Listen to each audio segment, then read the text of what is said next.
설민석의 삼국지 2권 5장 용의 전쟁 불에 죽고 바람에 살고 5장 인물 속에서 방통 한나라 최고의 책사 와룡과 봉추 중에 봉추가 바로 방통이랍니다. 독특한 외모 때문에 그를 무시한 이들도 있었지만 그들은 땅을 치고 후회했죠. 결국 방통은 자신의 진가를 알아봐준 주공을 찾아갑니다. 황충, 노장은 죽지 않는다는 말의 표본이에요. 백발백중의 명궁수이며 관우와 맞먹을 정도의 무공을 보여주죠. 게다가 은혜를 반드시 갚는 의로움까지 갖춘 완성형 명장이랍니다. 적벽의 서막, 속느냐 속이느냐 그것이 문제로다. 여러분, 삼국지의 세계로 돌아오신 것을 환영합니다. 곧 죽어도 백성만은 지키겠다는, 그리고 한나라 부흥은 반드시 이루리라는 유비.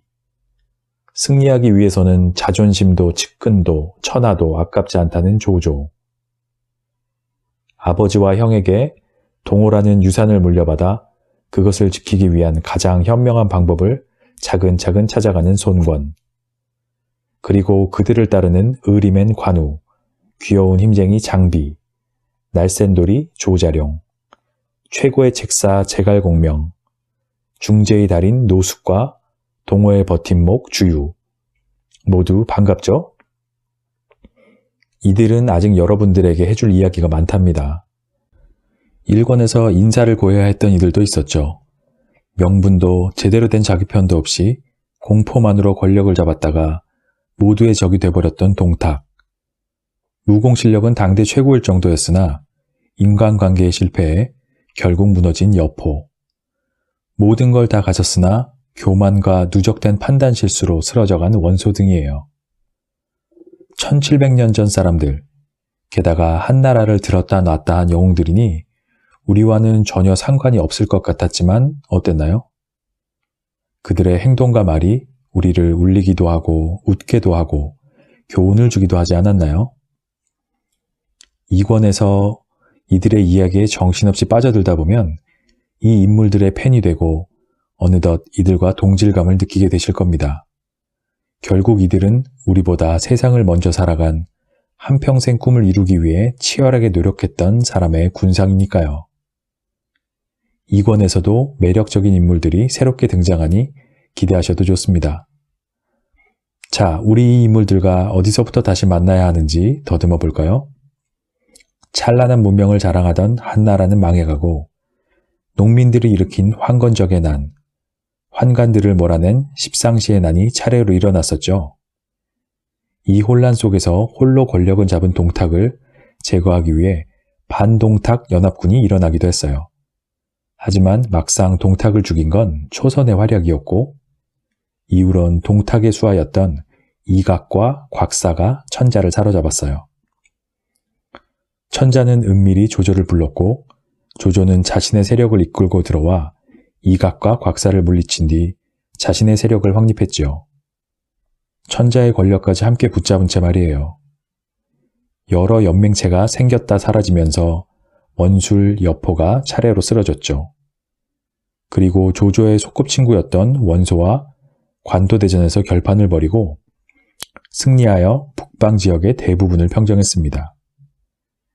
유비는 여기저기 쫓기며 고군분투하면서도 충성스러운 사람들을 끌어모았고 제갈공명을 얻음으로 드디어 날개를 펴나했어요.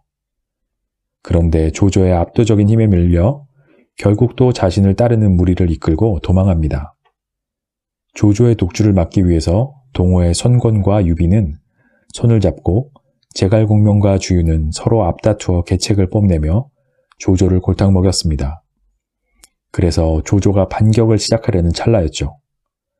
자, 그럼 이제부터 다시 시작해봅시다. 삼국지로의 여행. 주유와 제갈공명에게 복수할 방법을 찾느라 며칠째 두통에 시달리던 조조는 불현듯 좋은 생각이 났다. 체중과 체화를 들라하라. 체중과 체화는 주유의 이간질 때문에 억울하게 참수당한 수군장수 채모의 동생들이었다. 하지만 조조가 주유의 계책에 속았다는 것은 조조 홀로 알고 있던 상태. 명을 받은 두 사람은 이제 자기들도 죽었구나 싶어 벌벌 떨며 조조 앞으로 끌려왔다. 나는 너희 형제들을 믿고 사랑했다. 너희가 형주 출신이란 이유로 단 한 번도 차별한 적도 없지. 그런데 너희 형이 나를 배신했다. 죽여주시옵소서. 그들이 읍소하자 양심의 가책을 느꼈는지 조조의 표정이 살짝 어두워졌으나 이내 다시 뻔뻔하게 말했다. 아니다. 너의 형의 잘못을 너희가 왜 뒤집어쓰려 하느냐. 물론 내가 원소 같은 자였다면 너희 가문은 멸문지화를 당했을 거다. 하지만 나는 그런 사람이 아니야. 죽지는 않겠다는 생각에 채중과 채화가 안심하는 모습을 보였다. 이를 본 조조는 마치 인심을 쓰는 것처럼 이어 말했다. 내가 너희들에게 기회를 주겠다. 적진에 가서 거짓 항복을 한 후 염탐을 해와라. 만일 너희가 이번에 공을 세우면 너희 가문뿐 아니라 형주 출신 모든 병사들에게 상과 벼슬을 내릴 것이다. 하지만 배신을 하면 한 사람도 빠짐없이 모두를 참수할 것이야. 할 수 있겠느냐? 죽다 살아난 채중과 채화는 머리를 조아리며 말했다. 네, 저희 가족들이 모두 형주에 있는데 어떻게 딴 마음을 품겠습니까? 저희가 꼭 정보를 빼오도록 하겠습니다, 승상. 조조는 이 두 사람이 항복을 하면 주유도 의심 없이 받아들이리라 믿었던 겁니다. 주유는 자신의 계략 덕분에 채모와 장윤이 억울하게 참수당했다는 소식을 이미 듣고 지금쯤 통쾌해하고 있었을 테니까요.